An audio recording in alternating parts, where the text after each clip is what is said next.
자, 요 상담은 대학생 졸업반 학생이 오셨는데 노베이스가 아니라 이미 충분히 취업할 만큼 나름의 실력이 있는 친구입니다.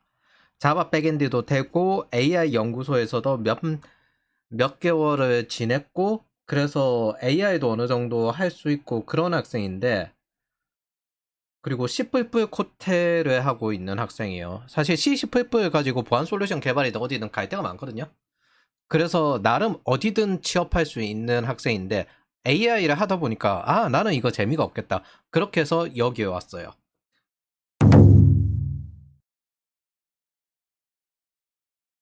그리고 저는 여기에서 지금 일단 어디든 들어가라. 지금 늦게 취업하면 나중에 난이도 올라가고 연봉 더 떨어지고 무슨 일이 벌어질지 모른다라고 했습니다.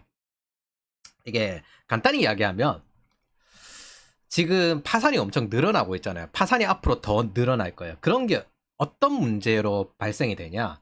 소비 쿠폰을 뿌렸을 때 추경을 한 게 한 200조 되거든요. 근데 내년 예산 만들겠다고 국채를 곧 발행할 건데 그게 200조예요. 100일 만에 200조 국채를 발행해가지고 뿌렸다고요.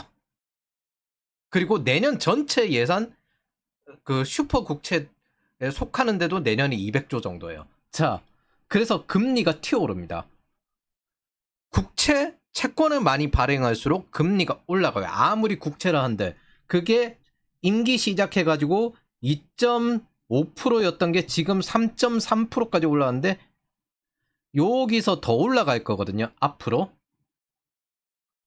그러면은 이 국고채가 올라가면 이걸 무위험 이자율 한 나라에서 기본이 되는 채권 금리로 보는데, 이 국고채가 올라가면 은행 금리든 뭐든 다 올라갑니다.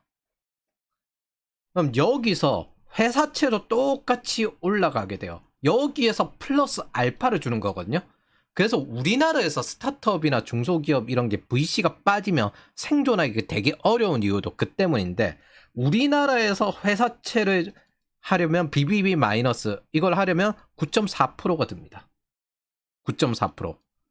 시장도 좁은데 리스크도 더 크다는 뜻이에요. 그리고 이자도 더 많이 줘야 되고. 그런데 일본이나 미국 같은 데는 내수로 돌아가잖아요. 거기서는 스타트업을 하고 진행하면 대출도 상대적으로 금리가 낮고 쉽게 나오는 경향도 있습니다. 그래서 우리나라에서 스타트업을 하는 분들은 진짜 대단한 분들이에요. 그래서 9.4%거든요. 자, 미국이 보면은 지금 스프레드가 2.8%에서 4.4% 정도인데, 미국 지금 현재 10년물 국채 금리가 저기서 플러스 하면 되거든요. 곧 금리 떨어지는데 미국 10년물 국채 금리가 올라서 4.19%입니다. 여기서 4% 정도 플러스 되는 거예요. 많이 해봐야. 그리고 아까 보면 알겠지만 2% 정도로 플러스가 되었죠. 그래서 6%에서 올라봐야 8% 정도로 대출 받고, 미국은 시장 규모도 크죠. 근데 이건 뭐예요? 9.4%. 그러니까 한국이 더 많은 자본 비용이 필요한 겁니다. 스타트업 하시는 분들 대단한 겁니다. 그리고 지금 현재 글로벌 VC가 다 떠났고, 러시아 전쟁 중인 러시아도 스타트업이 있는데 한국에 스타트업이 없어요. 그게 이런 상황입니다.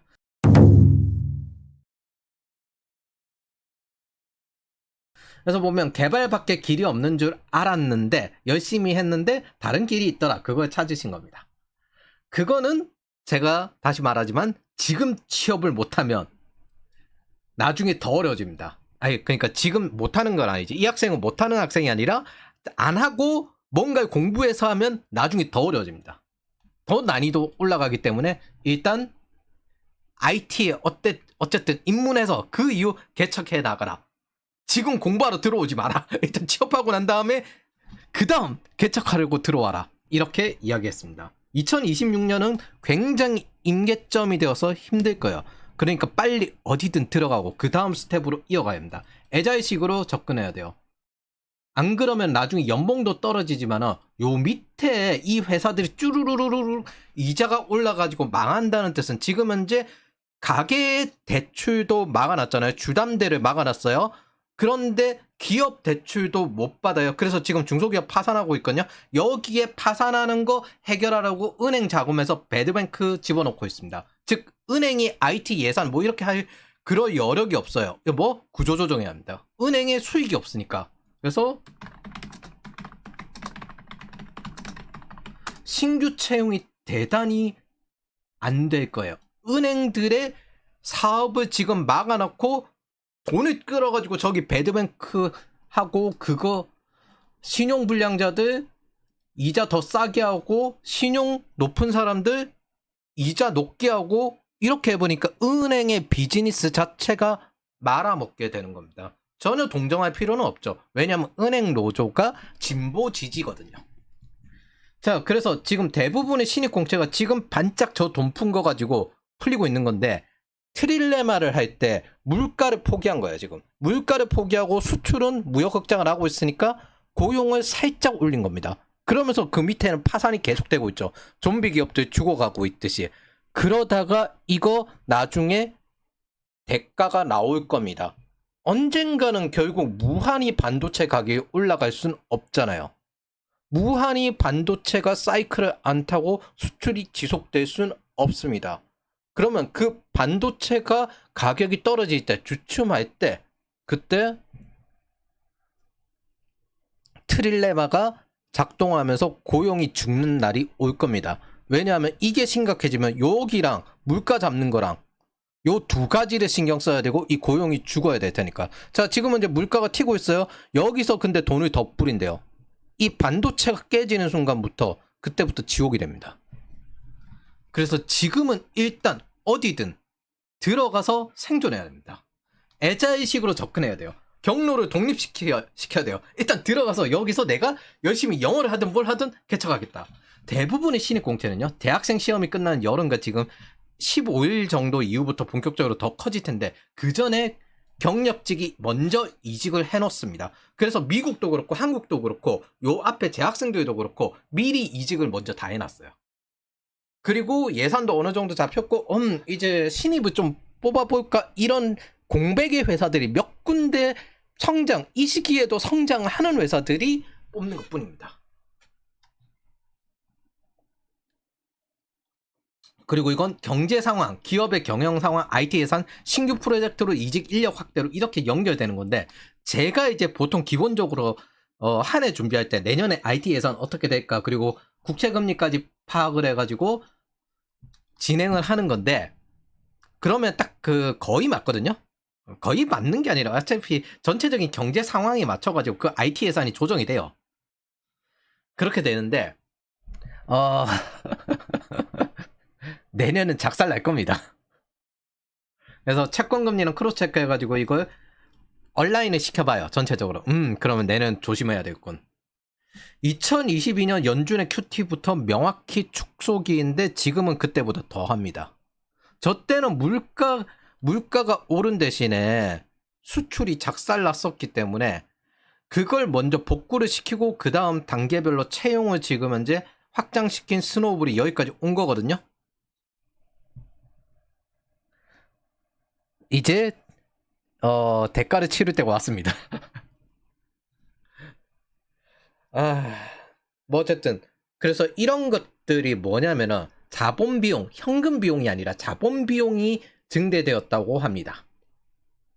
그리고 전체적인 자본 비용이 증대되었다는 뜻은 최소한 이거 이상은 성장을 더 해야 된다라는 기준점이 생긴 거예요. 그걸 못 견뎌요. 특히 중소기업이 될수록 그걸 못 견뎌요. 글로벌 VC들 투자금도 지금 미국과 일본으로 중심으로 중거점이 바뀌고 있습니다. 유동성이 마르고 있어요. 그래서 이 많은 자금이 엔화 자금이기도 하거든요. 엔화가 이제 본토로 돌아가는 시기입니다. 엔화를 싸게 빌려가지고 쉽게 빌릴 수 있다고 했으니까 쉽게 빌려가지고 외국으로 열심히 뿌렸다가 지금 현재 본토로 돌아가는 시기예요. 즉 글로벌 투자금이 마르고 있습니다. IT 예산은 축소되고 있습니다. 그리고 내년은 더욱 축소될 겁니다. 즉 전체적으로 정리하면 3월 이전에 취업하지 않으면 2026년은 더 힘들. 원래 전략은요, 호경기에서 모멘텀을 탈 때는 주가 상승을 타는 거랑 똑같습니다. 어떤 종목이 제일 빨리 오를까? 그거 선택하는 것처럼 커리어 발전이 가능한 직업을 들어가서 그 모멘텀을 타고는 거랑 똑같아요. 근데 지금은 주가가 떨어지고 있는 상태입니다. 그러면 일단 생존해야 돼요. 일단 생존하고 그 다음 커리어 개척으로 바꿔야 됩니다. 지금은 연봉을 1, 200 더 올리는 것보다 한두 달 더 빨리 받는 게 더 중요합니다. 안 그러면은 그 한두 달 늦게 받으려고 생각을 하고 1, 200 더 올리려고 한두 달 늦게 가는 순간부터 여차해서 어느 타이밍에 임계점이 넘어서 가면은 1년이 돼버릴 수도 있고 2년이 되어버릴 수도 있습니다. 즉 모멘텀보다는 디폴트 얼라이브 전략으로 바꿔야 됩니다. 특히 이 학생이 좀 장점이 C++ 코테가 된다는 건 솔루션이 좀 짱짱한 회사들에 취업을 할 수 있다고 볼 수 있거든요. 보안 솔루션 같은 거 C++ 이런 식으로 채용을 많이 한단 말이에요. 요런 쪽으로 진출해놓고 그 다음 이 경력도 상당히 도움이 많이 됩니다. 여러분들 모이해킹이나 뭐 이렇게 보안관제를 시작을 하잖아요. 근데 나중에 커리어는 몰라요. 예를 들어 모이해킹 하는 친구들 AI 하는 학생들도 있고 지금 구글에 있는 친구 같은 경우에는 모이해킹으로 시작했지만 보안 개발합니다. 거기서. 그렇기 때문에 여러분들이 여러 가지 이런 기본적인 경험들이 인생에 도움이 많이 됩니다. 왜냐하면 경로 독립적으로 내가 새로운 기술을 선택할 수 있으니까. 대부분 주니어나 신입들이 착각하는 게 뭔가 힙한 기술을 익혀야 된다 생각하는데 시장의 정석적인 기술 플러스 알파 CS와 연결해서 그 프로젝트를 하는 걸로 나머지는 사이드로 달라지는 것 뿐이에요. 그냥 기술 트렌드일 뿐이에요. 그것들은 언제든 이 기초가 갖춰져 있으면 빠르게 학습해서 대응할 수 있고 실제로 그 학습을 합니까? 쓰면서 익혀나가는 거지. 공부하고 하는 게 아니라 쓰면서 익혀나가죠. 그러면서 이거 기존에 있는 아키텍처나 기존에 있는 하던 방식의 프로세스에서 자동화시킨 것뿐이구나. 그래서 학습 효율이 달라지는 거예요. 근데 이제 국비지원이나 이런 데 근본적인 문제점은 그 기술 위주로 익히다 보니까 기초가 부족해요. 어쨌든 이런 시기에 성장하는 회사들은 굉장히 귀중하고 당연히 먼저 취업할수록 나중에 이런 회사들 안 나옵니다. 빨리 가야 된다. 빨리. 그리고 세금과 보험료율이 날이 갈수록 올라갈 것이기 때문에 경력 위주로 가는 거거든요. 그래서 해외 취업, 해외 리모트 근무가 중요합니다. 경력을 먼저 쌓고 난 다음에 그래서 영어를 해야 되는 거고요. 지금은 코딩 처음에 익히는 것처럼 코딩을 공부해놓고 문과처럼 익히면 택도 없거든요. 달리면서 공부를 해야 합니다. 환경이 바뀌었기 때문에 전략 세팅 값이 바뀌어야 돼요. 3월이 넘어가면 무슨 일이 벌어질지 저도 알 수가 없습니다. 일단 저 채권금리 올라가는 것부터 지금 무서운 일이 벌어지기 직전입니다. 그래서 이번에 공채 시즌, 채용 시즌에 필사적으로 들어가야 돼요. 그리고 2026년 3월 이후 더 어려워집니다. 그래서 평범한 시기라면 이 학생은 뭐 제가 왔으면 클라우드 보안이 좋아. 아니면 요즘 데이터 엔지니어링 요거 성장 가능성이 좋아. AI 엔지니어링 성장 가능성이 좋아. 사실 지금 시기에 투자 일어나는 거는 사이버 보안 말고는 없거든요. 미국이든 한국이든. 그래서 이거 하라고 할 건데 지금은 그 시기가 아니에요. 지금은 시장이 성장하고 이게 중요한 게 아니에요. 죽을 수가 있어요. 죽을 수가. 여차해서 1, 2년 멀쩡히 그냥 날아갈 수도 있어요. 정말. 그래서 놀이라고 할 겁니다. 물론 이건 베이스가 있는 학생들, 노베이스 학생들한테는 할 방법이 아니에요. 그거는 개개인별로 또 따로 전략을 짜가지고 대응을 해야 되는 부분이기 때문에 그거는 우리가 하는 일이고 솔직히 말해서 국비 지원들 지금 장난 아닐 겁니다. 물론 2022년부터 장난 아니었지만 그래서 최대한 어디든 들어가야 됩니다. 결론은 어디든 취업하고 이후 발전시킬 생각이 있으면 오라고 했습니다. 지금은 오지 말라고. 이게 중요한 거예요. 지금은 오면 안 됩니다. 지금은 어디든 가야 됩니다.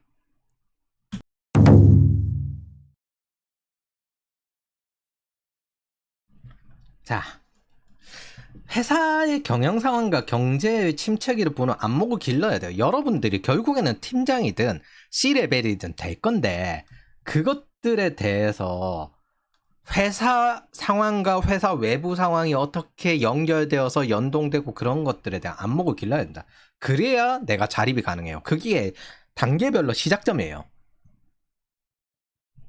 저게 결국 자기 경영과 연결이 되는 겁니다. 예를 들어 국내 개발자 중에 40세 이상이 적어요.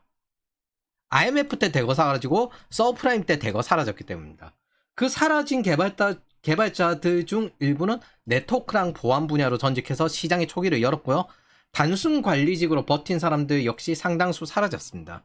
그래서 이 사람들이 살아남는 방법은 기술사 취득하거나 신규 시장으로 진출하거나 사이버 보안 요원으로 넘어가는 방법을 쓴 거죠. 이게 윗세대나 X세대들이 생존한 방법입니다. 그 사이버 보안 요원, 내가 한 45세 정도 됐고 대기업을 다니고 있는데 여기에 솔직히 관리 일반 했고 답도 없을 것 같은데, 그럼 이제 안 되겠다. 내가 정년까지 더 버텨야 하는데 연봉을 좀 까더라도 사이버 보안 요원 가가지고 이거 그래도 정년이 더 기니까 이쪽을 버텨야 되겠다. 그런 식으로 많이 갔어요.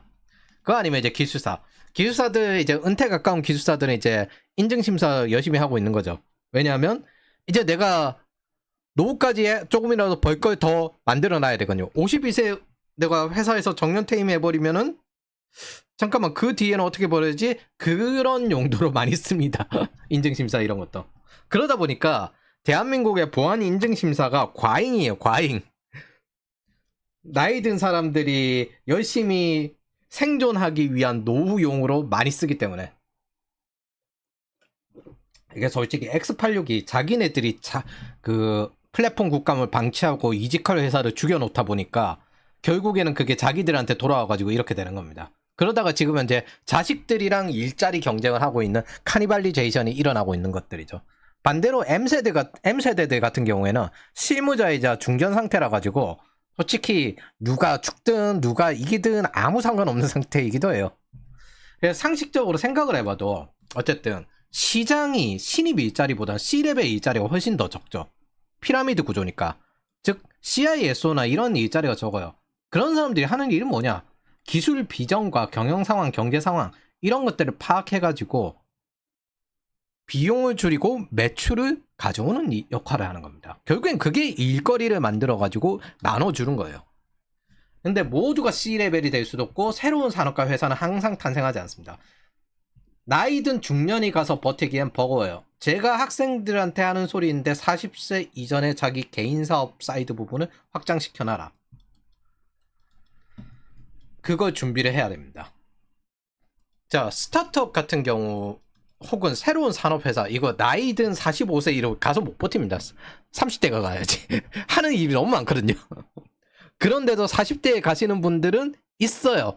그런 분들은 그 천성이 맞는 것도 있지만은 일단 가족과는 상당히 좀 거리가 있을 수밖에 없습니다. 이거 어쩔 수 없어요. 가족이 이해해 줘야 돼요. 어쨌든 이런 불경기 호경기를 쭉 겪다 보면은 대다수 알게 되는 게 있습니다. 이제부터 시장 침체기가 온다.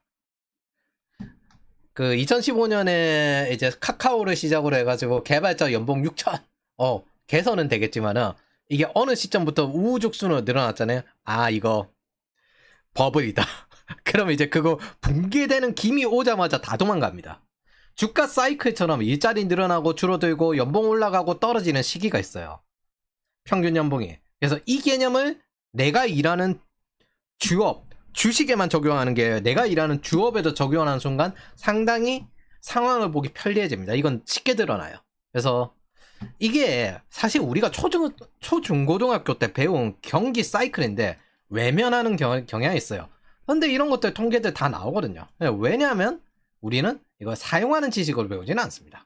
그냥 정답 맞추는, 학교에서 문제 맞추는 그런 지식으로 배웠기 때문에 시험 치고 난 다음에 다 까먹었겠죠. 투자자들이 금리가 떨어지고 침체가 올 것 같으니까 돈을 푸는 거거든요. 유동성이 풀리면 우량 성장주를 투자하고요. 금리가 올라가면 성장주를 그 전에 팔고 가치주를 삽니다. 채권 위주로 했을 때는 우량 성장주, 하이힐드 채권을 보통 투자하게 됩니다. 자본 비용의 가치가 떨어지니까. 바꿔 이야기하면 채권 금리가 올라가는 건 자본 비용이 증가하는 거고 중소기업 스타트업 이런 거 구조조정이 싸그리 되는 그런 상황이라는 거죠.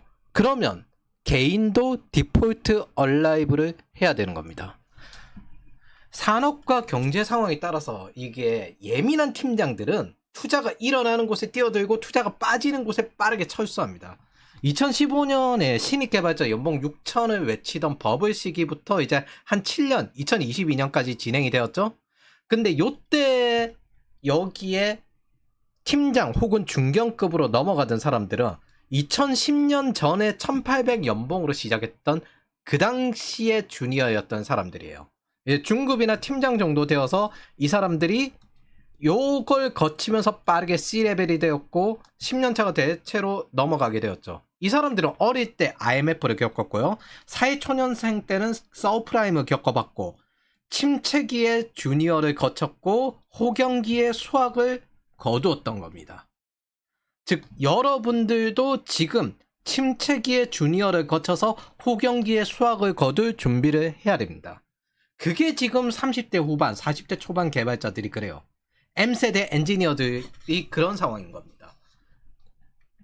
그리고 이 사람들의 좀 차이가 있는데 회사 숙식하던 시절 2010년대에 제 장담하건대 갑질 안 당해본 개발자가 있을까요?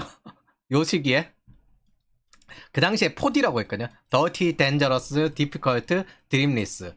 내 자식에겐 절대 개발 못 시킨다. 내가 먹고 살려고 이거 하지만. 그렇게 이야기되던 때입니다. 그리고 그 당시에는 이공계 잘 안 갔어요. 평생 공부해야 되고 새로운 거 공부해야 되고 근데 문과는 한번 들어가면 이제 평생 공부할 게 없다. 그러다 보니까 지금 현재 월가도 더 이상 찐 문과 일자리가 없죠. 전부 코딩이랑 영어 해야 돼요.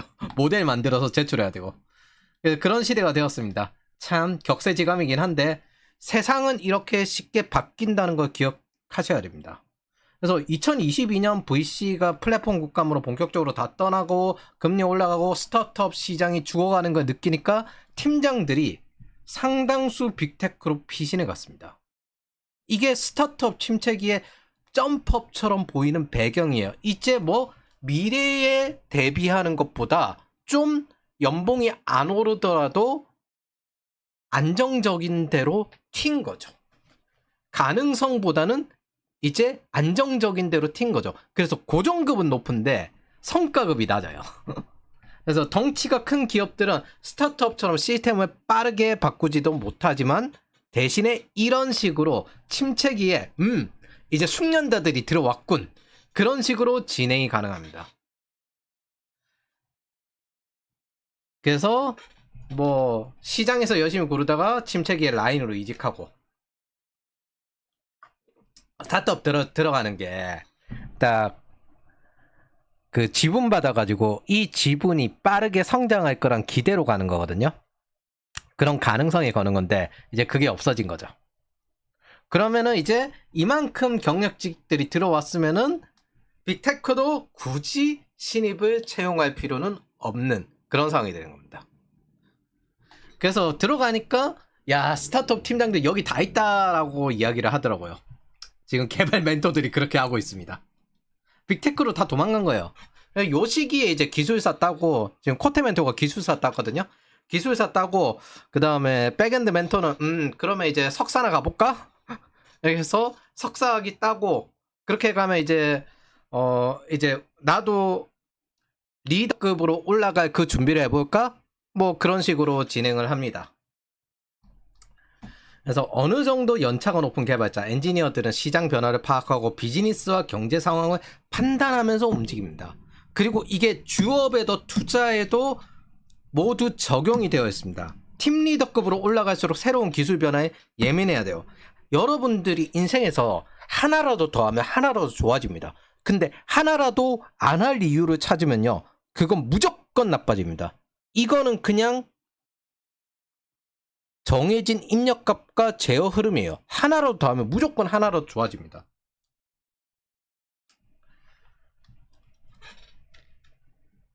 위로 올라갈수록 이런 게 더 중요해진 이유가 기술 동향, 기술 비전 파악하고 제시하고 회사에 적용할 수 있어야 돼요. 그리고 큰 회사일수록 이런 것들이 더 중요합니다. 혹은 자신의 비즈니스에도 적용할 수 있어야 되고 이게 자기 경영이에요.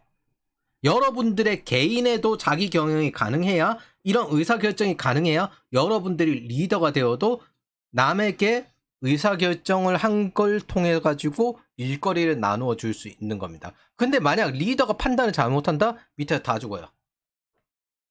그 조직 전체가 죽어요.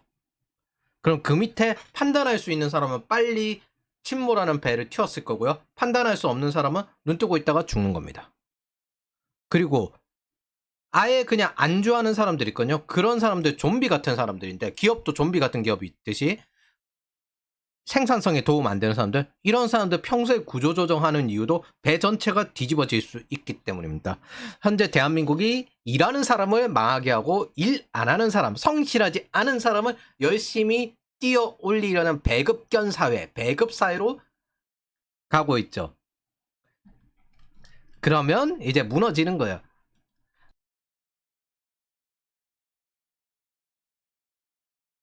그래서 정답을 찾는 지식이 아니라 사용하는 정보를 통해서 해답을 찾는 그런 것들이 중요합니다. 그리고 이런 것들에 대한 속도 때문이라도 영어가 중요해지는 거예요. 이게 제가 블랙록의 AI 플랫폼 엔지니어 부사장급을 가져온 거거든요. 보면은 세계 최고의 투자라고 생각을 해보세요. 세계 최고급이라고 생각해보세요. 그럼 당연히 저 위에 것들 포함되어 있을 겁니다. 그러면 뭐 최신 동향과 기술을 지속적으로 파악하고 이걸 어떻게 우리 시스템을 더 발전시키는 방향으로 쓸 건지, 그런 것들이 이미 준비되어 있어야 돼요. 이게 기본적으로 해야 될 것들입니다. 그런데 주니어에서 이것까지 이어지는 것들이 상당히 약한 이유는 뭐냐면, 우리나라 같은 경우에는 특징이 한 분야만 깊게 판다는 일본식 장인 스타일, 그런 것들을 좋아하는 경향이 있습니다. 경로를 의존시켜서 내가 어느 쪽에 들어가면, 이 학생도 그 말했거든요. 제가 어느 쪽으로 들어가야 CISO까지 올라갈 수 있습니까? 그런 로드는 없어요. 자기가 개척해 나가는 거지. 지금 CISO들 누구도 처음부터 보안 시작한 사람 없습니다. 개발해서 산업 발전하니까 인터넷으로 넘어오고, 그 다음에 네트워크로 넘어오고, 보안 담당자 처음 생겼을 때 보안으로 가고, 그런 식으로 된 사람들이지, 개척한 사람들이지, 누구도 처음부터 보안으로 시작해가 CIS로 쭉 올라가지 이 로드를 따른 사람 없어요. 왜냐하면 제가 들어왔을 때 보안 담당자라는 일자리가 없었어요. 그런 식으로 개척해 나가야 됩니다. 데브세곱스 보는 것도 똑같아요. 저쪽 부분에서 C레벨이 새로 하나 생길 것이다. 지금 데이터 엔지니어링, 클라우드 아키텍처, 이런 식으로 분야가 생기면 여기에서 그냥 C레벨이라고 해도 영향력이 커지는 그런 분야가 생기기 때문에 그쪽으로 가는 것 뿐입니다. 그리고 우리가 지금 보고 있는 건 클라우드 아키텍처 부분에 대해서 아주 중요한 직책들이 생길 수 있을 것이다. 그렇게 보는 겁니다. 시장의 공백이 보이고 저쪽이 빠르게 성장하고 있다. 이건 직업 시장이죠.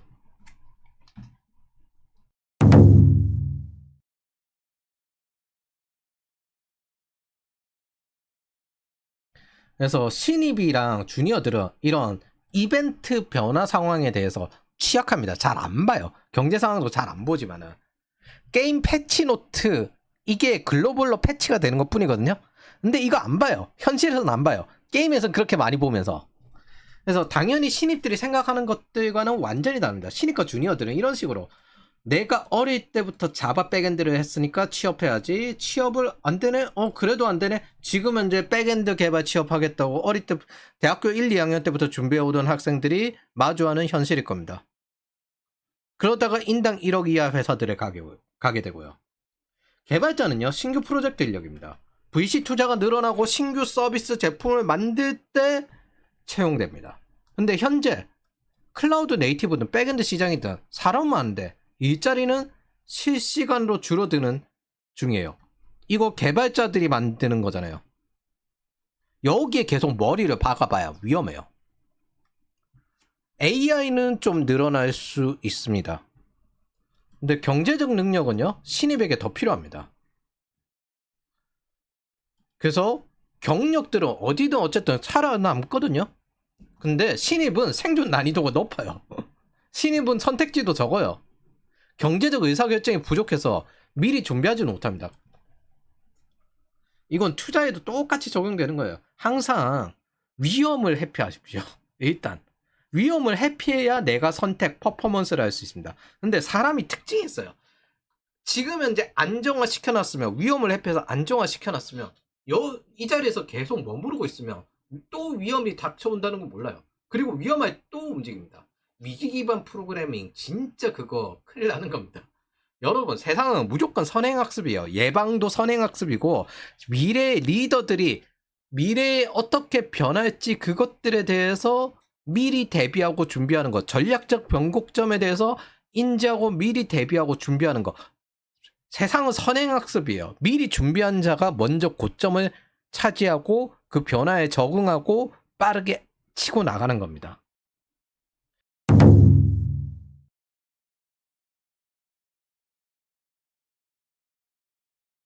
이런 건 자산 관리에도 마찬가지입니다. S&P 500을 시작하는 시점에서 다릅니다. 대학생 때부터 적립식으로 투자한 사람과 첫 취업 이후 한 사람과 한참 저축만 하다가 5년 차에 한 사람과 누가 유리하겠습니까? 대학생 때부터 한 사람이 훨씬 유리하지. 즉, 기회는 항상 나오고요. 언제나 항상 어떤 상황이든 기회는 있었습니다. 단지 인간이 대비를 안 할 뿐입니다. 이런 것들은 그냥 단순한 행위면 접속만 하면 되거든요. 근데 그거 하나로, 시기 하나로 완전히 다른 결과를 만듭니다. 무지의 문제점이 여기 있어요. 되돌릴 수 없는 결정이에요. 대학생 때부터 했으면 되돌릴 수 없는 결정이잖아요. 아무것도 모르고 그냥 대충 내려요. 지금 현재 3월 지나서 이제 금리 다시 인상합니다. 인플레이션이 너무 올랐네요. 중앙은행이 금리 올리기 시작하면 어떡할 건데요? 치명타가 되는 겁니다. 지금 돈을 너무 뿌려서 세금도 오를 거예요. 그러면 자본 비용에 세금 요율까지 올라가면 자본 비용이 더 확장되는 겁니다. 그럼 더더욱 또 투자하기 힘들겠죠. 이게 사회주의가 항상 망하는 이유죠. 가이드라인 내리고 기업을 통제해가지고 이러면은 날이 갈수록 망할 수밖에 없거든요. 자, 그럼 현재 경제 상황은 일자리 최소치입니다. 증발. 그래서 미친 듯 한 중소기업 파산. 그러면서 취업은 많이 했을까요? 왜냐하면 파산해가지고 어디든 가야 될 테니까. 파산한 사람들, 이 사람들 경력직일 거잖아. 그럼 어디든 갔을 거 아니에요. 그러니까 취업은 최대치죠. 그게 언제까지 가능하겠습니까? 그 사람들이 더 이상 어디든 못 갈 정도 수준까지 되면 이제 목숨줄이 날아가는 겁니다. 이 상황에서 제가 할 말은 하나입니다. 3월 이전 어디든 들어가십시오. 죽습니다. 지금 연봉 100만 원, 500만 원 올리는 것보다 한 달에도 월급 빨리 받아야 돼요. 들어가서 그때부터 개척하십시오. 역량 키우고 경력으로 이직, 전직, 해외 진출을 준비해야 됩니다. 특히 영어 미친 듯이 해야 돼요. 영어 되고 기술 되는 일자리들은 여전히 남아 있을 겁니다. 애초에 그거 둘 다 되는 사람이 드물어서. 그래서 어떤 시기부터 달리면서 공부해야 됩니다. 그래야 디폴트 얼라이브를 할 수 있어요. 그 다음에 역량과 자격을 키우면서 전직하는 거고요. 호경기가 되었을 때 생신입보다 어떤 IT 경력이든 경력이 있는 주니어를 좋아합니다. 그 주니어가 직장 다니면서 공부를 했다면 훨씬 더 좋아하고요. 안 좋아하는 자들을 좋아하는 사람은 없습니다. 직장 다니면서 달리면서 공부할 수 있는 사람을 대부분 좋아합니다. 같이 일해도 편하거든요.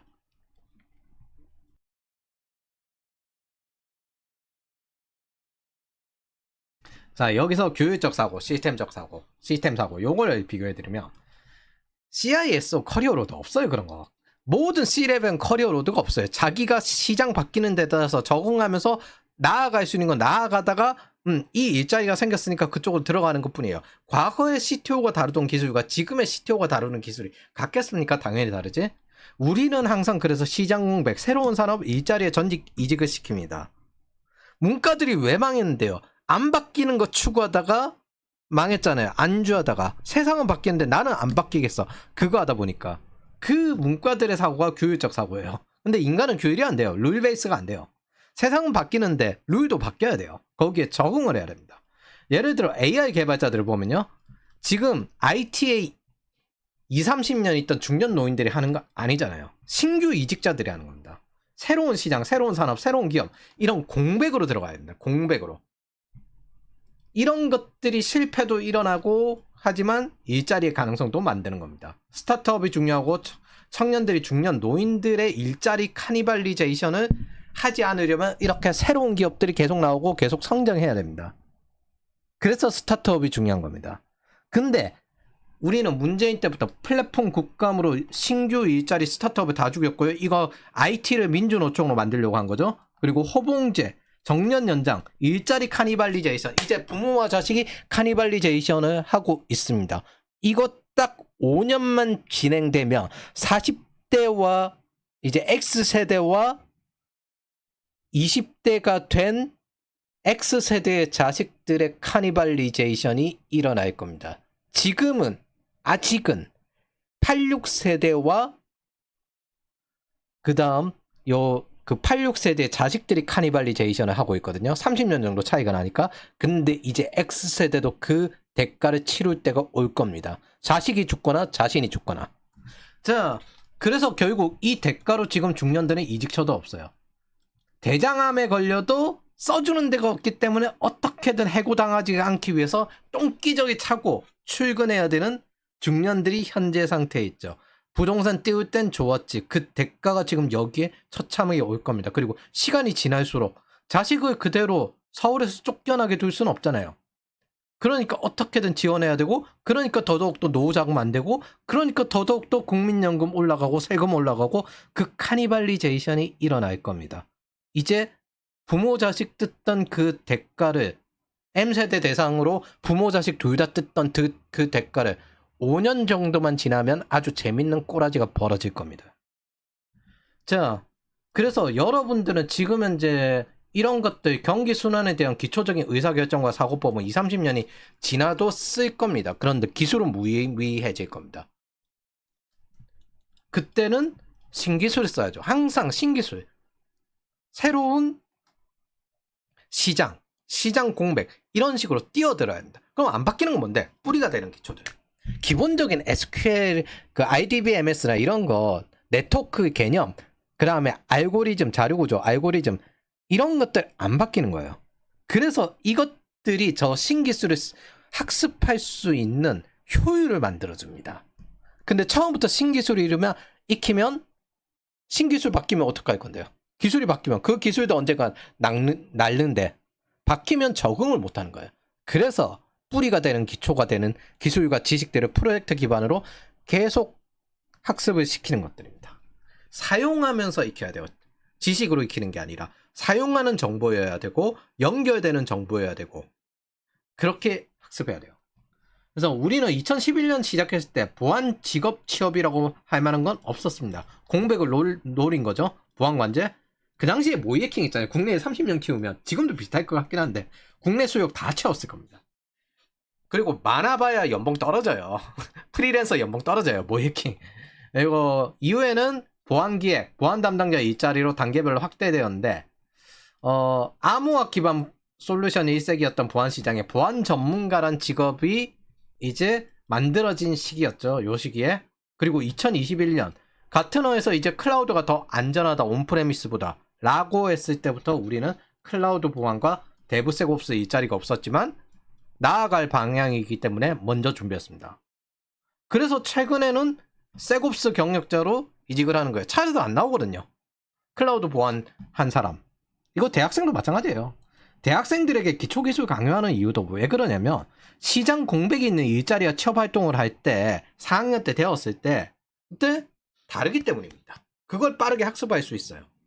지금 현재 4학년 1학기 정도 되는 학생들 같은 경우는 스파크랑 카프카 요쪽 위주로 익혀가지고 데이터 엔지니어링 좀 노려보면 괜찮을 겁니다. 그 전에 데이터 분석 먼저 좀 익히고 데이터를 아는 사람, 데브를 아는 사람이 데브옵스 갈 수 있고 사람이 데이터옵스 갈 수 있는데 데이터 엔지니어, 데이터 분석하는 사람들은 꽤 많이 이미 좀 찾기 때문에 그걸 엔지니어링으로 할 수 있도록 넘어가는 게 더 나을 겁니다. 그것도 충분히 기초 베이스가 있는 사람들이 하는 거죠. 베이스가 없다? 그러면 베이스부터 익히십시오. 대학생일수록 착각하는데 그 독존을 하려고 해요. 내가 특정 한 분야를 깊게 판단 모두 때려 부수는 저 경쟁이 많은 곳에 들어가가지고 그 독존에서 1위를 찍겠어. 그런 식의 접근하거든요. 코드 장인 이런 거. 이 시장은 장인이 올라가는 시장이 아닙니다. 여기는 시장 공백을 빠르게 찾아가면서 적응하는 시장입니다. 먼저 들어가서 적응한 사람이 경험치가 높은 거거든요. 남들은 모르니까. 불확실한 미래에 도전하고 새로운 시장의 개념을 빠르게 선점한 혁신가들이 돌아가는 시장이에요. 그래서 복잡성, 적응성, 이 압박을 감당할 수 있어야 합니다. 그걸 달리면서, 회사 다니면서 해야 되거든요. 그래서 의사결정을 해내기 위해서 모든 것의 기초 역할을 하는 CS가 중요한 겁니다. 그 CS를 외우는 게 아니라 프로젝트와 발표처럼 지식으로 사용해야 합니다. 몸에 익어야 돼요. 몸에. 제가 코딩 익히는 거 손가락에 익히는 거라고 하거든요. 키보드 익히듯이. 키보드 머릿속에서 이거 안 떠오르는데 키보드가 되잖아요. 그런 것처럼 손가락에 익히는 거라고 합니다. 그게 이제 지금 시대는 기술 반감기가 없습니다. 농담 아니라. 이게 의미가 없습니다. 예전에 한 3년쯤 전에 요즘 기술 반감기가 빨라져서 개발 분야는 기술 반감기가 한 2년에서 1년 반 정도 된 것 같습니다. 그런 이야기였거든요. 지금은 의미가 없습니다. 보안 그 당시에 기술 반감기 한 6개월 정도 되는 것 같다라고 했습니다. 지금 급격히 바뀌고 있어요. 그래서 이런 거 의미 없는 시대에 적응하려면 기초가 탄탄해야 합니다. 뿌리가 탄탄해야 합니다. 그래서 애초에 이런 거 바뀌어도 인프라나 이런 게 바뀌긴 하지만 주류 기술이 바뀌긴 하지만 다 비슷해요. 소프트웨어 형상 관리나 깃이나 이거 같은 용어인데 그냥 하는 방법이 다른 것 뿐이잖아요. IT에서는 이런 이름만 바꾸는 현상이 일상입니다. 왜냐하면 대부분 착각하는 게 아무리 뭐 어쩌고저쩌고 해도 이건 표준화로 이루어진 규율적인 시장이 아니기 때문입니다. 그래서 문과가 용어 위주로 열심히 익히다가 달라요. 저쪽 커뮤니티에서 만든 것과 이쪽 커뮤니티에서 만든 게 비슷한 기능을 하는데 용어는 다른 거예요. 저쪽 회사에서 만든 것과 이쪽 회사에서 만든 거 용어는 같은데 뭐 기본적인 설계와 프로세스는 같은데 이름이 다른 것 뿐입니다. 그래서 문과가 용어 위주로 하다가는 이제 망하는 겁니다. 그래서 보면 규율적 사고가 있고 시스템적 사고가 있고 시스템 사고가 있는데 대부분 동기부여는 어떻게 진행이 되냐면 제도에서 동기부여가 가장 크게 영향을 미칩니다. 이걸 입력하면 이게 나오겠네? 파블로프의 개처럼. 이게 뭐 기대값이 있기 때문에 이 재오른과 기대값이 있기 때문에 나는 뭐만 하면 되겠다. 입력값을 어떻게만 하면 되겠다. 그게 있기 때문에 X를 이 행렬에 집어넣어가지고 Y라는 출력값이 나오겠다. 이 기대로 가는 겁니다. 다람쥐가 이걸 어떻게 하면 그 도토리나 먹이가 나올 거라고 기대하는 것과 똑같습니다. 이게 동기부여의 특징입니다. 결국엔 파블로프계죠. 이 단순한 메소드일 뿐이에요. 단지 인간이 감당하는 건 이 메소드가 여러 개가 겹쳐있고 복잡계이기 때문에 예상대로 안 나온다는 겁니다. 자, 그럼 보통 이 규율적 사고는 시스템에 종속되었을 때 보통 나와요. 인간은 룰 베이스가 안 되기 때문에. 근데 일은 시켜야 될 거 아니에요. 그러면 생산성 있는 건 해라. 그래서 한 명한테 반복적인 일을 맡겨요. 전체적인 그림은 몰라도 되게 반복적인 일을 맡기고 시스템을 안정성을 위해서 너는 이것만 해라. 이 단순 작업만 해라. 예를 들어 햄버거를 만드는 게 아니라 패티만 구워라. 이것만 해라. 수백 개 패티만 구워라. 이런 게 룰 베이스입니다. 그런 게 보통 시스템 종속이죠. 그래서 인간은 정해진 정답을 준수하는 게 굉장히 어려워요. 이런 규율적인 사고를 요구합니다. 그래서 장기간 시스템에 종속되다 보면요. 마치 패티 뒤집는 것만이 세상이구나. 그렇게 자신의 사고 패턴도 수렴이 됩니다. 이게 뇌 신경 가소성인데 새로운 것들을 하지 않으면 뇌가 상당히 스트레스를 받는 것도 있지만 스스로 뇌의 세포를 파괴합니다. 즉 퇴화시켜버립니다. 필요 없는 기능을 배제해버려요. 그럼 어느새 자생력이 없어지고 마치 그게 정답인 것처럼 생각하고 지금 이 유튜브 보시는 분들 중에 회사에 보면은 관료적인 회사에서 근무하는 거 보면 글자 하나 폰트 그 다음에 양식 이거 가지고 자리 차지하고 있는 상사들 있을걸요? 그래서 이 내용이나 아니면 어떤 효과 이런 걸 생각하는 게 아니라 이 보고서의 양식 폰트 이런 거 별로야. 그리고 난 다음에 여기 바로 윗상사 그리고 부장 그 다음에 저 위에 임원 이런 식으로 보고서가 넘어가야 되는데 그게 전부 다 달라. 취향이 다 달라. 그래서 통과가 안 돼. 이게 워터폴 기업 특징이거든요. 쓸데없는 걸로 시간 보내는 좀비 같은 업무 프로세스가 남아있어. 요런 거 되게 많을 겁니다. 저는 있잖아요. 대다수 뛰어난 해커들이 워터폴 대기업에 들어가서 안주하는 걸 봤고요. 자신의 역량을 잃는 것도 봤습니다. 동시에 대기업 출신들이 스타트업에 들어와가지고 마치 자신의 예전의 회사 방식이 체계적이라고 생각하는 것도 봤습니다. 결국에는 적응을 못하는 거예요. 이런 게 룰 베이스입니다. 요거 사람 타락하기 딱 좋습니다. 선형적이고.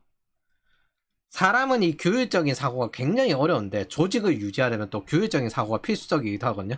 왜냐하면 이 룰 베이스적 사고의 근본적인 목적은 워터폴 기업의 근본적인 목적은 바보 초등학교 5학년이라도 이렇게 하면 일할 수 있다. 그래서 생산성을 만들 수 있다. 그 개념으로 접근한 거거든요.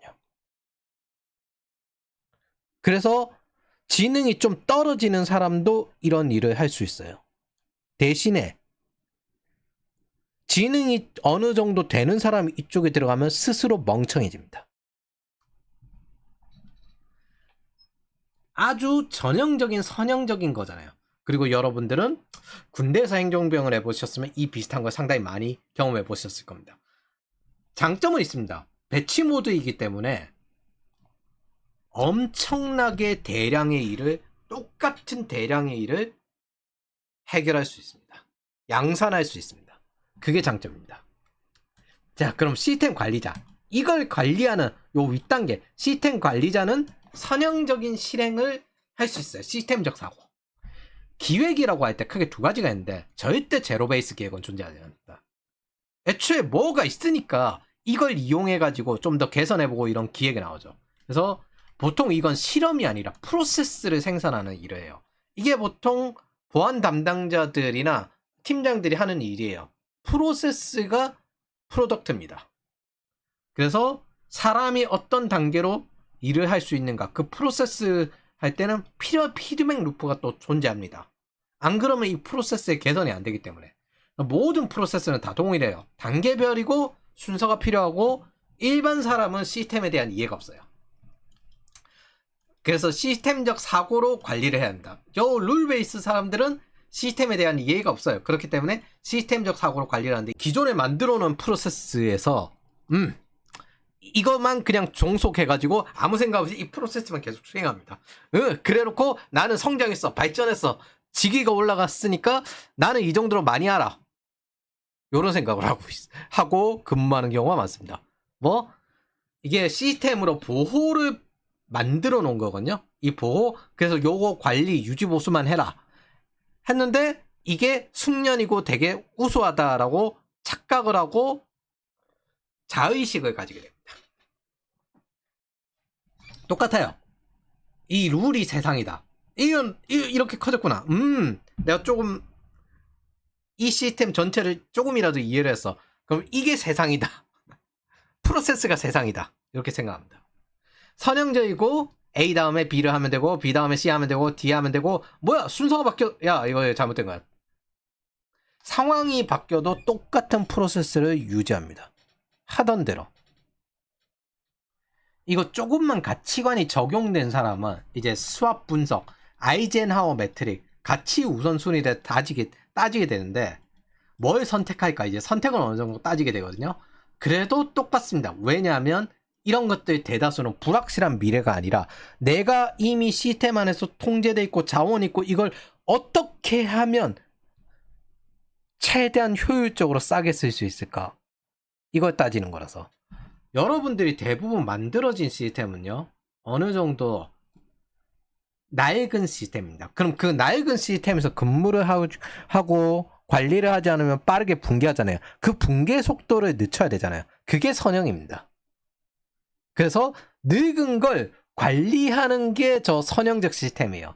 스타트업처럼 불확실한 미래에서 실험을 하고 탐색하는 게 아니에요. 늙은 걸 관리하는 시스템인 겁니다. 그래서 선형적인 거예요. 덜 늙게 하려고. 안티에이징 안 돼요. 안티에이징이 파괴적 혁신인데 그럼 구조조정 다 해야 돼요. 그게 아니라 늙은 회사, 늙은 산업, 늙은 사업, 늙은 시스템을 어떻게 하면 비용을 줄이고 좀 더 많이 현금 회수, 투자금을 회수할 수 있을까? 그런 것들이 적용되어 있습니다. 그래서 프레임워크가 반복적으로 쓰일 수 있게 되는 이유가 이거예요. 수업 분석, 아무것도 없는 시장에서 강점이 뭐고 그거 어떻게 합니까? 아무것도 없는 시장, 제로 베이스 시장에서는 그건 몰라요. 뭐 이미 먹은 시장에서, 남들이 많이 먹은 시장에서 공백이 뭔가, 저기 공백으로 들어가 보자. 혹은 공백이 아니라 저 약점이 보이네, 저 약점을 한번 치고 들어가 보자. 그런 식으로 접근하는 겁니다. 이게 보스턴 컨설팅 그룹이나 맥킨지나 그런 거 기획할 때 가장 많이 가르치는 거거든요. 뭐 사실은 대부분 비용 절감입니다. 비용 절감. 그래서 시스템적 사고는 일반 사람들이 아파트처럼 양산 찍어낼 수 있게끔 만드는 거고, 동시에 어떻게 하면 싸게 써먹을 수 있을까, 그런 용도죠. 그래서 세상사 프로세스는 대부분 비슷한 거에 착안을 해가지고 진행하는 것도 있습니다. 세상사는 프랙탈 구조거든요. 그래서 반복되는 패턴이 있어요. 이런 것들에 대해서 접근하는 게 시스템적 사고의 관리자적 사고입니다. 세팅 값이 있으면 트레이닝을 하고 피드백을 하고 또 이제 그 세팅 값을 조정하고, 그리고 아침에 일어나서 할 일 뭐 할지 정하고 일 진행하고 저녁에 되돌아보고 또 내일 계획 조정하고, 회사 연간 계획 수립하고 분기별 실행하고, 이제 이게 진행되고 있는지 피드백하고 전략을 좀 수정을 하고, 유전자 변이, 환경에서 테스트되고 그 중에서 선택합으로 살아남는 유전자만 살아남고 다음 세대에 조정된 유전자를 전달하고, 이렇게 무한 반복하죠. 환경이 바뀌면 세팅 값이 바뀌듯이 이거는 시스템이든 시스템적 사고든 이 패턴은 그냥 독립적이기 때문에 항상 유지가 됩니다. 그런 것들을 사용하는 게 여기에 속합니다. 그럼 시스템적 사고가 아니라 시스템 사고는 뭐냐? 이 시스템이 전부가 아니다. 이걸 따지는 거예요. 그럼 여기서는 약간 달라지는데 레버리지 쓰기 시작합니다. 나와 회사의 관계야. 이 연결관계의 핏의 레버리지야. 우리 회사와 저기 시장과의 관계야. 이 연결관계의 레버리지야. 이 시스템 안에서 움직이는 건 이 프로세스지만, 그것들끼리 서로 시스템들끼리, 노드들끼리 연결되는 거 레버리지야. 그리고 서로 영향을 막 미치고 상호작용해. 순환이야. 그리고 그 연결도 노후화돼. 영원히 지속될 수도 없고 낡아. 그래서 적응을 따지기 시작합니다. 회사의 채용 공고가 바뀌고요, 산업의 주류 트렌드가 바뀌고 이벤트와 메타가 바뀌면 거기에 맞춰서 적응을 해야죠. 시장 상황이 바뀌다. 그럼 적응을 해야죠. 게임이랑 똑같아요. 그래서 게임이에요. 이렇게 하는 사람들은 결국에는 독립을 하게 됩니다. 경로를 독립하게 돼요. 내가 여기 기반에서 선택을 할 수 있다. 내가 기술에 대해서 기초가 탄탄하면 신기술들을 선택할 수 있다. 그것들에 대해서 직업도 선택할 수 있는 확장성이 된다. 독립이 됩니다. 근데 한 가지로 들어가는 시스템에 종속된 사람들은 근본적으로 의존성을 가지게 돼요. 미래에 대한 유연성은요, 경로 독립성, 즉 독립입니다. 이거에 대해서 따지기 시작해요. 내가 예측되는 시스템이 아니라 불확실한 곳들이 있다. 그런데 대부분, 예를 들어 이직을 할 때도 가장 큰 실수가 합격할 것 같은 회사만 지원을 해요. 그리고 내가 기술이 준비가 다 되면 지원해요. 그 기술 준비 다 된 사람은 그 회사 안 다닙니다. 내가 한 단계 위로 올라가서 틀을 바꾸겠다는 게 독립인데, 불확실한 미래에 도전하는 건데, 그거를 피드백으로 안 굴리고, 그리고 합격할 가능성을 생각을 해가지고 좀 더 배울 거 없는 직무에서 지원을 하고, 이런 식으로 접근하면 절대 못 올라갑니다. 평행이동하게 돼요. 흘러가는 대로 누구도 살고 싶어 하지 않는데 정작 희망하는 건 이거라는 거예요. 이거 택해서는 경로 의존성 가지고는 절대 개척을 못합니다. 인생에 중요한 건 내가 정하지 않으면 남이 정해버려요. 닫힌 길로 가지 말고 선택지가 늘어나는 자신의 삶을 확장시킬 수 있는 경로 독립성을 가져야 돼요. 그렇게 하다 보면 어느 순간 그 일에 대해서 내 삶의 의미도 생길 겁니다. 확장이 될 거예요. 그래서 이 글을 읽는 여러분들이 바라는 건 경로 독립성입니다. 그래서 세팅 값을 바꾸고 레버리지를 이용할 세팅 값을 계속 조정하면서 내 기초 기술과 내 이력서와 내 자소서와 이런 것들을 조정하면서 시장을 선택을 잘 하는 겁니다. 그 선택한 시장과 핏이 맞아야죠. 선택한 회사와 핏이 맞아야죠. 선택한 직무와 핏이 맞아야죠. 이거 세팅 값을 계속 조정해야 되는 거예요. 이 조정을 빠르게 할 수 있는 역량이 뭐다? 기초에서 나온다. 시드머니가 많으면 시장이 바뀌어도 적응하기 좋다. 인플레이션 때도 시드머니가 많은 사람은 재산을 늘릴 수 있고 디플레이션 때도 시드머니가 많은 사람은 재산을 늘릴 수가 있습니다. 단지 속도가 다를 뿐. 그걸 잘 적응하기 위해서 만드는 게 포트폴리오예요.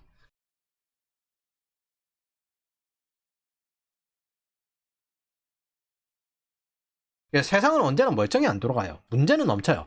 동일하게 시장은 언제나 공백이 넘치고 문제 때문에 고통받는 사람들은 많습니다. 여러분, 세상이 멀쩡히 돌아왔으면 유럽이 적고라니 났고 미국이 지금 현재 열심히 베네수엘라 공격하겠습니까? 저 마약 맨날 팔고 부정선거까지 들어가 있는 베네수엘라? 한국이 이 꼬라지 나겠습니까? 세상 멀쩡하게 안 돌아가요.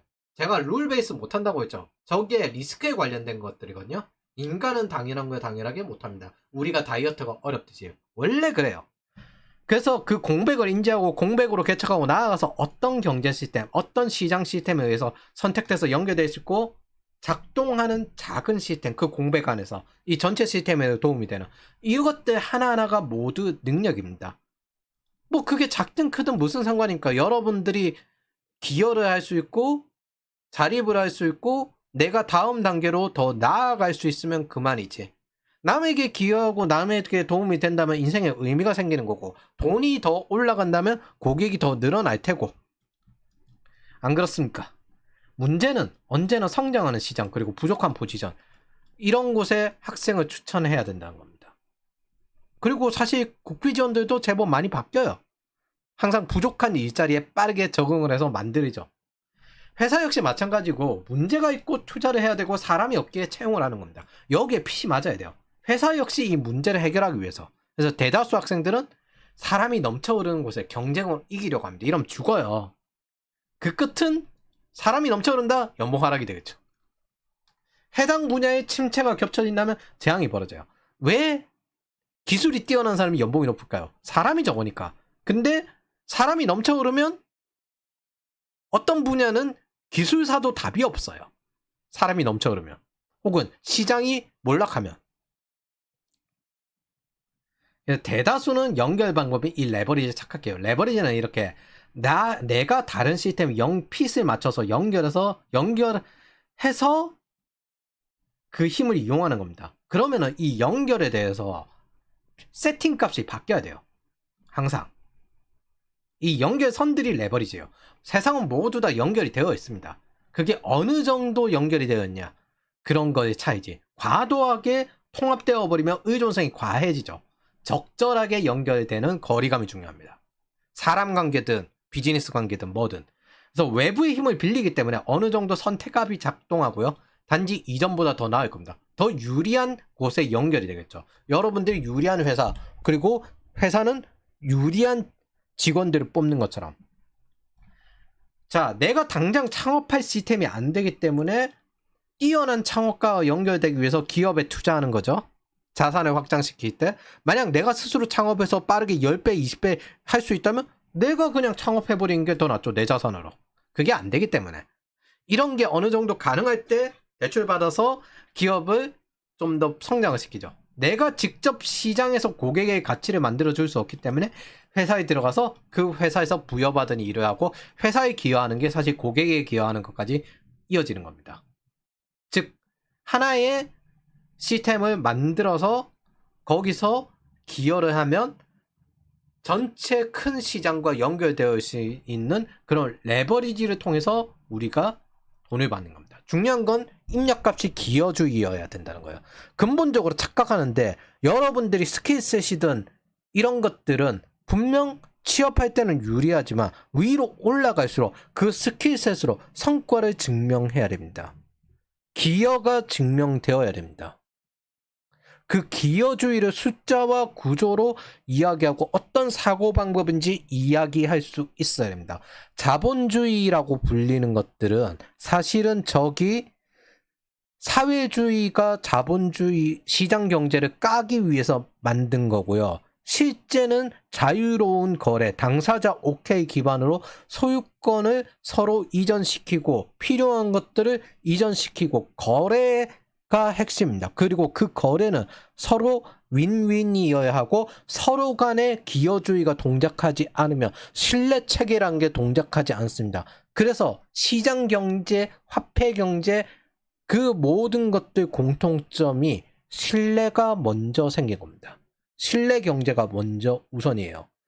그거를 물질에 담아 놓으니까 돈이라는 신용이 생긴 거죠. 그래서 신용 경제가 항상 먼저 나옵니다. 그 신용 경제의 핵심은 기여주의, 윈윈입니다. 그리고 여기 거래의 핵심은 당사자 오케이가 되어야 된다는 거예요. 이런 것들이 연예 시장으로 넘어오게 되면 유혹이 되고 기업 시장에서 마케팅이 되는 겁니다. 그래서 이 모든 것은 레버리지입니다. 이 레버리지에 적합한 피스로 자신의 세팅 값을 바꿔야 돼요. 제품이 되는 겁니다. 연결도 노후화되고요. 100년 전에 채권이 당시에는 비쌌죠. 지금 인플레이션에서 녹아서 가치가 없어진 것처럼 연결도 노후화됩니다. 이 레버리지도 노후화됩니다. 즉 관계는 영원하지 않다는 겁니다.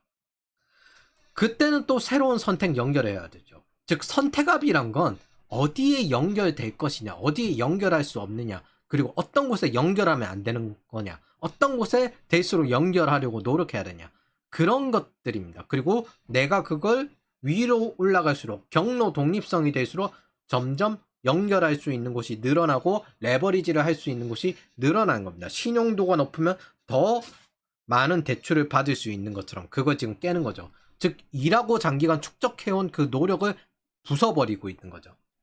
회사를 선택하지 못하면 직장인이 돼요.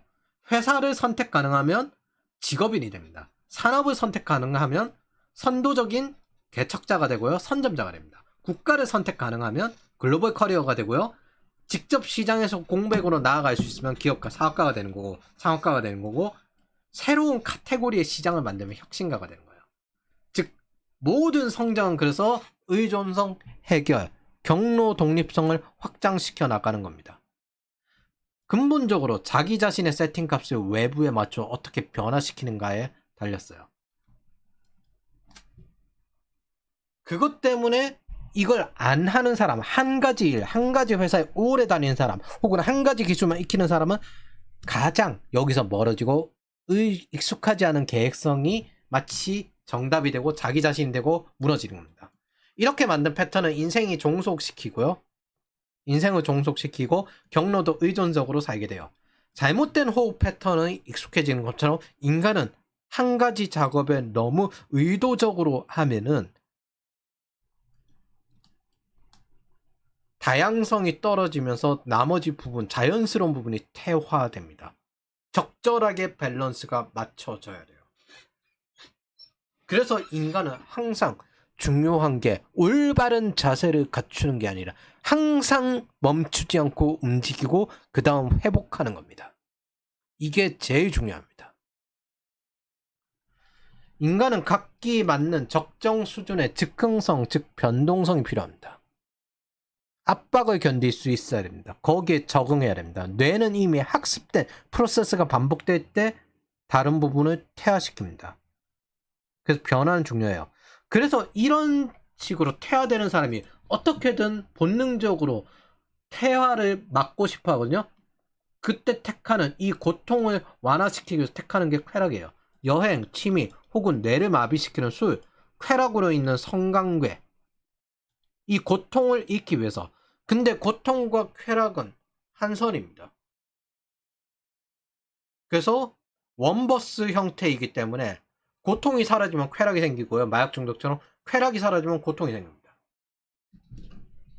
결국에는 균형점을 잃어버리게 되는 거죠. 나아가서 자기 자신까지 잃어버리게 됩니다. 평온 단계로 올라간 사람들, 도전하고 평온 단계로 올라간 사람들은 더 이상 고통이니 쾌락이니 이 행복이니 이런 게 중요해지지 않아요. 이미 나 홀로 평온한데.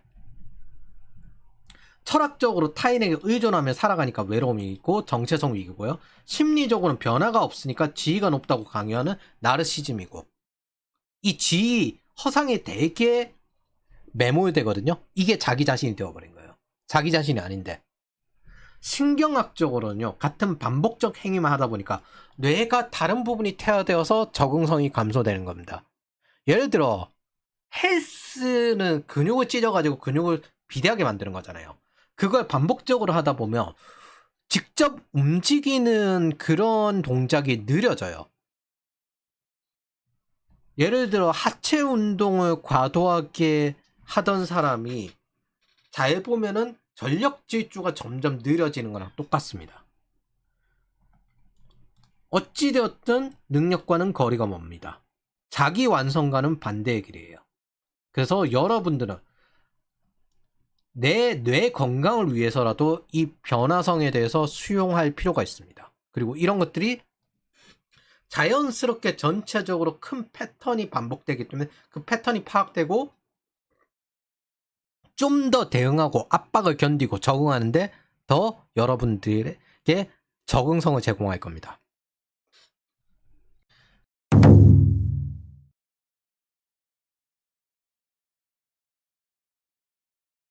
그래서 워커가 아니라 플레이어로 살려면요, 이런 것들이 정의 내리고 시스템을 이해했을 때, 시스템 사고가 될 때, 내가 있는 시스템 외에 다른 규칙으로 돌아가는 곳이 있고 준거점이 달라요. 프로세스는 비슷한데 준거점이 시스템마다 달라요. 핵심 컴포넌트가 다르고 목적이 다르고 철학이 다르기 때문에 다른 레버리지 기회가 있고 다른 세팅감을 갖추고, 그리고 새로운 시스템에서 탐색 과정에서 실패를 감수해야 한다는 것, 즉 실험, 탐색 이런 것들을 해야 된다는 걸 이해했을 때, 제로 베이스 정보에서부터 시작했을 때, 그런 것들을 했을 때 플레이로 살 수 있습니다. 왜냐하면 자생력이 되니까.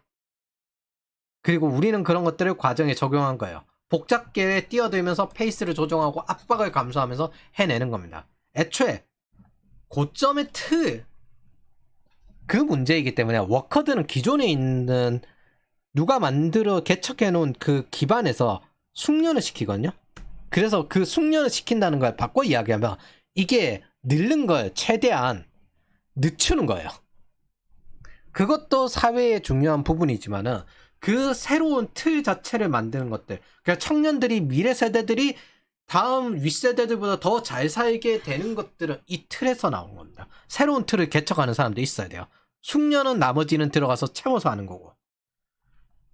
만약 이 워커식으로 살면요, 사실은 샌드백과 새로움만 하면서 링에 한 번도 올라가지 않은 겁니다. 불확실한 미래에 도전하지 않은 겁니다. 상대는 바뀌잖아요. 그리고 무슨 일이 벌어질지 모르고 때때로는 럭키 펀치로 치명타를 받을 수도 있습니다.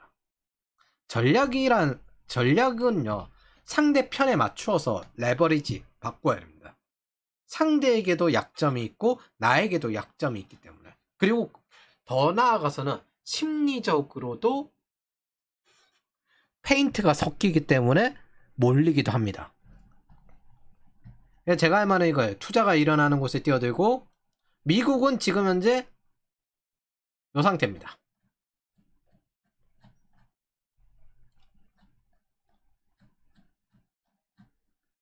AI 투자 늘어나고 있거든요. 유일하게 지금 현재 늘어나고 있는 건 뭐냐? 사이버반.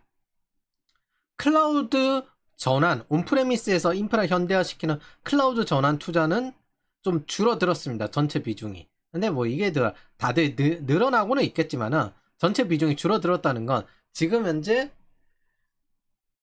요게 최우선이라는 거죠. AI. 그리고 미국 정부가 진행하고 있고 사이버 보안과 AI 요걸 하고 있기 때문에. 그래서 우리는 항상 클라우드 보안하는 거예요. 끝으로 세상은 선행학습입니다, 여러분. 세상은 미리 준비하는 거, 미래가 어떻게 바뀔지 보고 미리 준비하는 거, 미리 필요한 것을 미리 학습하는 거. AI로 시뮬레이팅, 저거 LMM 저거 전부 시뮬레이션이거든요. 저 시뮬레이팅을 해가지고 조금 더 쉽게 미리 준비할 걸, 대비할 걸 이야기하는 거. 리스크만 해칭하면은 그 이유는 기회가 나와요. 선택을 할 수 있어요. 여러분들이 지금 현재 어쨌든 입문해서 내가 여러 가지 공부, 주니어 기간 동안 기초과정 공부할 거 많아요. 그럼 신기술 나오는 거, 그거는 내가 충분히 기초가 되었을 때 소화하는 학습 속도가 늘어납니다. 그래서 신기술 분야를 정해가지고 저 산업 부분으로 가야 되겠다. 지금은 이제 투자가 일어나는 저쪽 부분이 잘 되어 있네. 물론 그런 거는 이제 제가 하지만은 그걸 하려고 노력이라도 하고 추적이라도 하고 투자가 어느 쪽에 일어나는지를 보기라도 하면 1이라도 좋아집니다. 1이라도 하면 1이라도 좋아져요. 그래서 그렇게 하시길 바랍니다.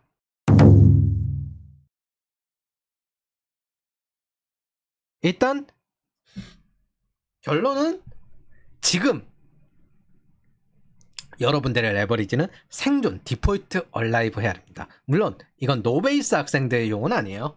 베이스가 있는 친구들, 그런 친구들에게 직업을 가리지 말고 일단 들어가서 생존하십시오. 그리고 실제로 그런 식으로 생존해가지고 C레벨 찍고 있는 분들이 대다수입니다. 이런 시장은 공백이 항상 있기 때문에 이런 할인율적인 압박에 지지 마십시오. 절대.